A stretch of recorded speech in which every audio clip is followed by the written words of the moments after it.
Hi everyone, the time has finally come to reveal more information about this mystery wax that I talked about a few months ago.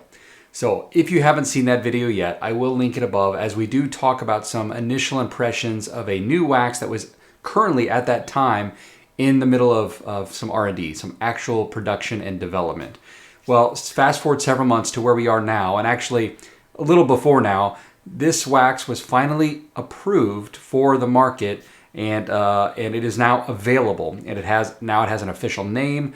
I have some more information to share, and this video I wanted to release this video a little sooner, but I was extremely busy. But more importantly, I wanted ample time to test this wax thoroughly. I did receive a case of it from the manufacturer, and I really wanted to dig in deep and do as much testing as I could have. Now, I really need to do a lot more testing still, but I have at least a lot of information that I've learned from working with this wax to this point. And today's video is all about sharing that information with you. Hi everyone, my name is Wade, here with Black Tie Barn. I run this YouTube channel to help other candle makers and other handcrafters in the industry, not only with making candles and melts, but also running the business side of things as well. If any of that appeals to you and you are interested in seeing any other videos in the future or any of the videos up to this point, please consider subscribing below, give this video a thumbs up, and let's go ahead and get started. All right, so we're gonna break this video up into 6 sections. First, we'll talk about the wax itself, the information, the specifications of the wax that I can share publicly. Next, I'm gonna talk a little bit backstory of the production of this wax. Third, I'm gonna focus on the ease of use, actually using this wax and comparing it to using some other waxes, some of the pros and cons and things like that. Then, of course, we're gonna talk about cold throw and hot throw in terms of fragrance oils. And you can't talk about waxes if you don't talk about wicks, so we will definitely spend some time on wicking and what I've learned about wicking this wax to this point. And then finally, we'll wrap it up with some of the tips through the lessons I've learned of using this wax to this point and give you my overall thoughts on the wax so far. Oh, and by the way, I'm gonna have some other footage rolling here as I'm doing some talking, just so you can see some of the behind the scenes testing and work I was doing while working on this review, while I was testing this wax in preparation for this video. I'm not gonna really talk about what's happening specifically in the video, but it's just there just for entertainment purposes, for you kind of see what was going on and everything I was doing while I was working with this wax. So with that being said, let's go ahead and start with what type of wax is this? It is a plant-based wax with a little bit of paraffin. The shorter answer is it's a parasoy.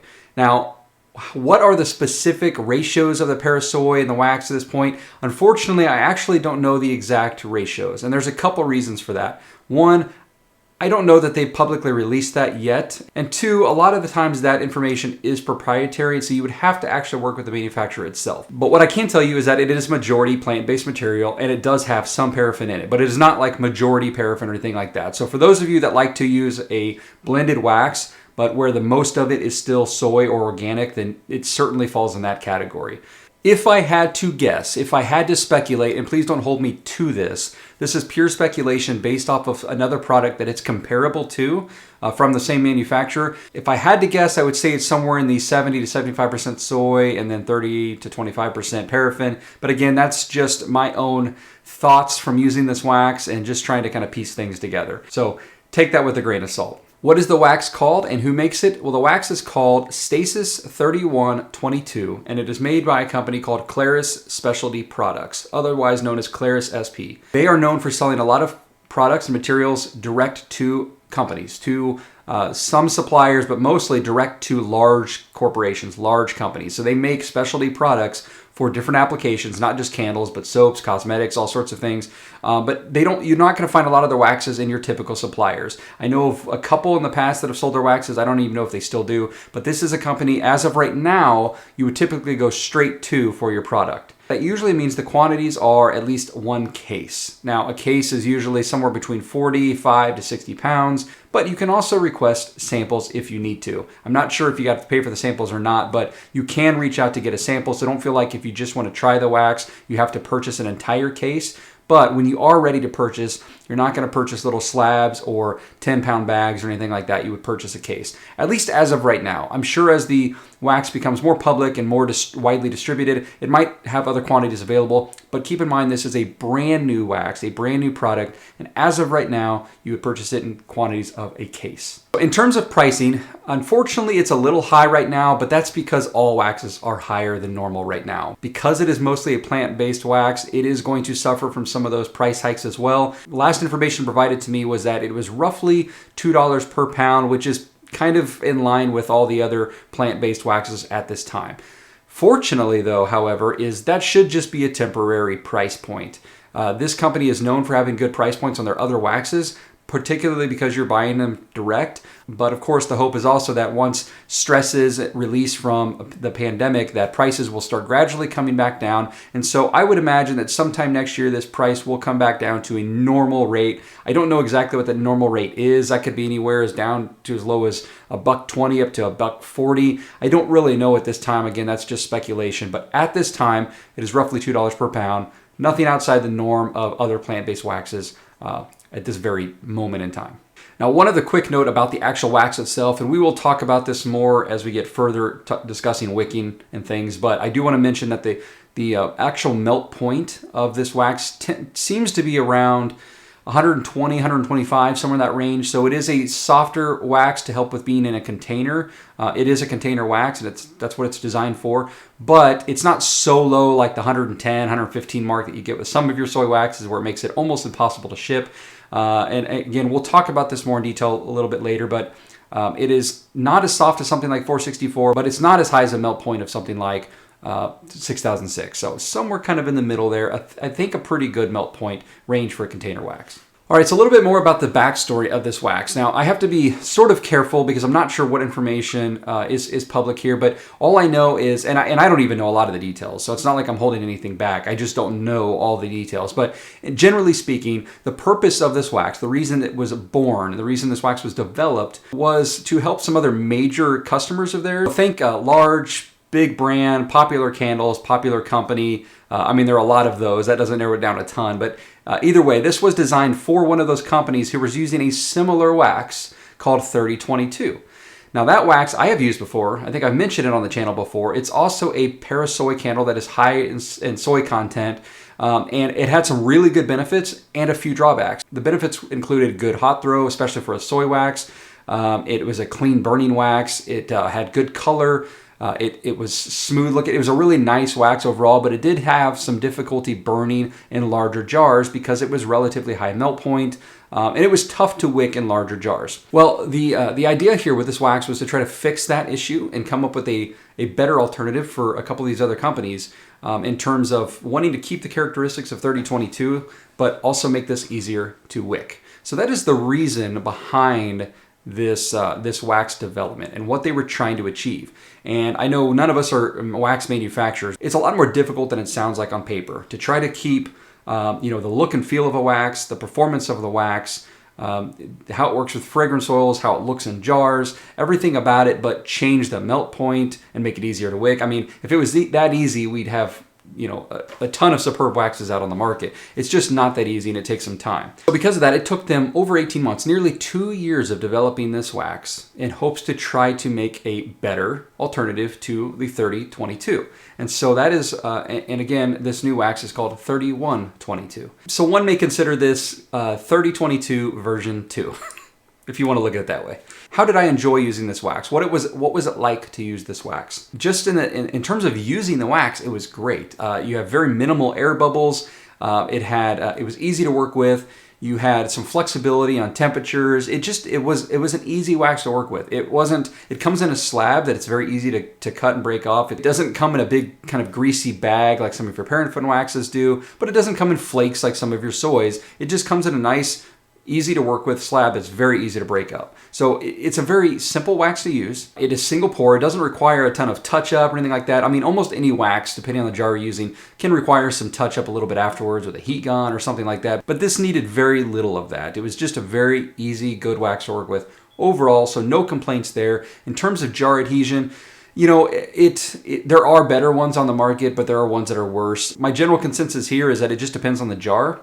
your taller, skinnier jars, it will retract a little bit more to the down in the center of the wax, and that can cause either some surface issues or pull away from the jar a little bit. But jars that are wider than they are tall, the jar adhesion was superb on it. But generally speaking, I would say it had average to good jar adhesion. It just depends. It depends on your environment. I hate to focus on jar adhesion too much because there's so many factors that affect it. It could be the humidity level in your pouring environment. It could be the temperature in your pouring environment. It could be how close your jars are apart. It could be the design and the shape and the style of your jars. There is so many things that affect jar adhesion. So I hate to even mention it in this video, but I know everyone is going to ask. And I would say, generally speaking, I would consider this average to above average jar adhesion. But we all know that really doesn't matter all that much. Let's move on to cold throw and hot throw. Let's start with cold throw. Comparing cold throws, there's not a whole lot to analyze there. I would say it's about average. Once again, a lot of your soy and coconut soy waxes have a stronger cold throw because they're so soft and it's just so easy to smell the fragrance without it burning. But those tend to struggle more with hot throw. And then you have paraffin that's not always great with cold throw, but a superb hot throw. This one's somewhere in the middle. I would say the cold throw was good. Nothing wrong with the cold throw whatsoever, but it's not the best in the world. I would say it's about average. So hot throw, I know you care a lot more about, and I would say it is, again, average to above average. And it just depends on what your baseline is. Like, what are you comparing it to? If you're comparing this to a lot of standard soy waxes, it is definitely above average. If you're comparing this to some of your crazy throwing paraffin waxes like 4627, then I would say it's not as good as that. Candle making is all about finding a happy medium and finding overall good balance. Every wax has its pros and cons. Some waxes like 4627 have great hot throw, but they're a mess to work with. Some waxes are easy to work with, but they don't have great hot throw, and vice versa, right? There's so many factors to consider when it comes to candle making, and I would say that the hot throw on this one is definitely acceptable. Depending on the fragrance you're using, some fragrance oils it may just be average, some other fragrance oils it may be way above average and you'll have no concerns whatsoever with hot throw, but I would say it was good. Now here's the important thing with this wax. At first I was a little concerned about the hot throw. Not with all fragrances. Some fragrances just throw great no matter what it seems like, but others I was a little concerned because after the first day, 2, or even 3 days, it just wasn't that good. I mean, it was maybe average at best, if not below average. However, most of those concerns went away after about a week or 2 weeks later. Like most waxes that are heavy in soy, give it some time. The more time you let that wax cure with that fragrance oil, you will get better results. There are a few fragrances that I swore within the first couple days I was barely smelling. Now I have no issues with them a couple weeks later. In terms of fragrance oils that do work well with it, I haven't noticed any compatibility issues yet, but again, I need a lot more time to test. Not all fragrance oils work with all kinds of waxes, and so you do have to test and see, is this one compatible? Is this even going to work very well? And you might find some that don't. I haven't really found that issue yet. To me, it's been more about giving it some time to cure, but I haven't had any noticeable compatibility issues at this time. Okay, let's talk about wicking. This is probably the one that's going to draw the most questions, just because, particularly if people start using the wax at all. I ended up trying and testing 5 different wicks with this wax. Again, I plan to do more. I just really haven't had a chance to yet. But the wicks that I tested were HTP, CD, Eco, Premier 700 series, and I tested some wood wicks. So let's talk about my results with each of those and kind of let you know maybe which ones I think have performed the best so far and some rough sizing guidelines for you. But again, I have to be careful with that because we all use different jars. What I used the cotton wicks in, so the Ecos, the CDs, the HTPs, and the Premier wicks, I used in a lot of the jars that you see me do a lot of testing with. Your standard kind of Mason style jar or your straight-sided jar. The diameter on those jars is about 2.75 inches, somewhere between 2.5 and 3 inches. It's definitely under 3 inches though. And the wicks that I found, the sizing for me that worked the best on these wicks were HTP 73 and 83, CD 6 to 8, Premier 700, Premier 730s up to 745s, and then Ecos 2 to 4. It totally depends on the fragrance oil, just like all waxes do. I know a lot of people have their standard size wicks you use across the board, but the more you make candles, you realize different wick sizes work better with certain fragrance oils. So I had some that worked great at Premier 730 and then others that needed a 745. Same thing with HTP 73 and 83, Eco 6 and 8, and so on. So generally speaking, that was the range. There are a few anomalies even outside of that range, but those would be the wicks that I would start with in these size jars using this wax with about a 9% fragrance load. Okay, that was a lot of talking. That was a lot to say. Out of those, which one did I prefer? Man, they were all really close. It's hard to say at this point. In that size jar, I just think it's going to depend on what you prefer. Some wicks may give a slightly better hot throw. It just depends. Other wicks may have slight less mushrooming.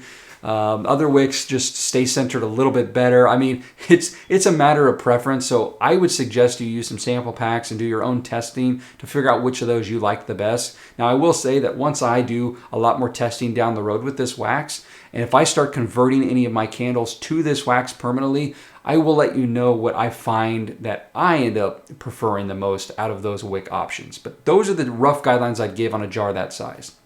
Now, what about the wood wicks? Well, in the wood wicks, I ended up testing kind of your tumbler jars that have a 3 to 3¼ inch size diameter. And, you know, I can't, unfortunately, the wood wick sizes were all over the place. There was a lot of variation in the wood wicks that worked well. Unfortunately, that's kind of the nature of wood wicks in general.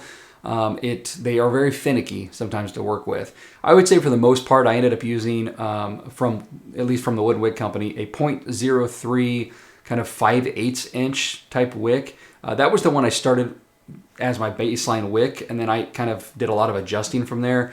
So I can't give you a lot of specific best wood wicks to use in this wax at this point yet. I need to do a lot more testing. And of course, it will depend on the jar you're using.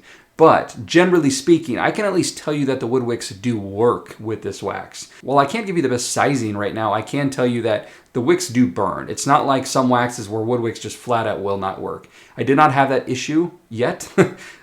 I'll keep saying that yet. But so far, it's just a matter of finding the right size. But they do work with the wax, and the hot throw when you get them to work is great. All right, final thoughts, tips and final thoughts on using this wax so far. My first tip would be finding the ideal pour temperature, which is going to differ for all of us because we work in different environments with different temperatures and humidity. We also all use different jars. A couple things to keep in mind. Pouring too hot causes issues like sinkholes, because what happens is the wax is so hot that when you pour it, it's expanded, and then as it's cooling, it's contracting. So the hotter you pour, that means more room for it to contract, more ways to create sinkholes and so on. But you might get better adhesion in some cases. Pouring too cool leads to cracking and issues like that. So trying to find that happy medium. I poured at several different temperatures to see what I found worked best. Now for me, I found that sweet spot range to be somewhere between 160 to 165. I had some that worked fine at like 155 and some that worked fine at 170. But if it was me, I'd probably stay somewhere in the range of 160 to 165. I think that seemed to work the best for me. Again, that will vary for all of us because we work in different environments with different temperatures and humidity. We use different jars. So, you know, definitely do your own testing, but I would start around 160, 165, and then adjust from there, you know, a few degrees at a time. One thing that I always try to remind everyone when it comes to jar adhesion and how well waxes fill the jar without causing other issues like sinkholes or pulling away from the wick and so on, is that wider jars are always easier to get good aesthetics, good jar adhesion than taller jars are. I had much better jar adhesion in some larger, wider jars, especially ones that are like 2 or 3 wick jars, than I did in tall, skinny, single wick jars like a straight-sided jar. Jar adhesion is really tough to get in those, with the exception of a few waxes that just always have great jar adhesion. And I mentioned this in other videos in the past, but jars that are wider than they are tall usually have better results with jar adhesion. As far as how to treat this wax when you're working with it and when you're wicking it is, even though it is a majority plant-based wax, so even though it is majority soy-based, you want to treat it like it's a low melt point wax, almost like a Problin 600 if you've used that. You know, it is a low melt point wax, so even though it's soy, which generally requires a larger wick, it's not going to need that. It doesn't need that super large wick. So again, if anyone has used a 3022, which I referenced in the beginning of this video that this wax is sort of replacing, that wax does need a higher wick or a larger wick than this one does. This one is a lower melt point, so treat it accordingly. Next, I already mentioned this before, but definitely give this wax some time. Give it a week to 2 weeks after you've poured a candle to do your testing, and then judge the hot throw after that point. If after a week or 2 weeks you're not happy with the hot throw, then either this wax isn't the wax for you, or that fragrance oil just isn't that great in this wax. If you are getting the same results within a couple of days, then I would just give it more time. I would not judge it too early, like I almost did. Give this some time to cure before you make your final decision on the throw. It's sort of like a full 100% soy wax in that way, like a 464 or a C3 or something like that you really need 2 to 4 weeks to get max hot throw on those. I don't know that this one's that long, but treat it like a soy wax where you need to give it some time to develop that bond, to really develop that good hot throw. Well, guys, that wraps up this video. I hope you've enjoyed some of the additional insight, information, testing, and feedback that I've done with this wax so far. Thank you all for being patient in between this video and the previous video. It took some time to get some more of the product in and then really dive in and start testing it. I did not want to rush anything because I don't think that would have done anyone any good. As I mentioned before, I certainly need more time to test with this. This is what I have learned to this point, but I definitely need to do more.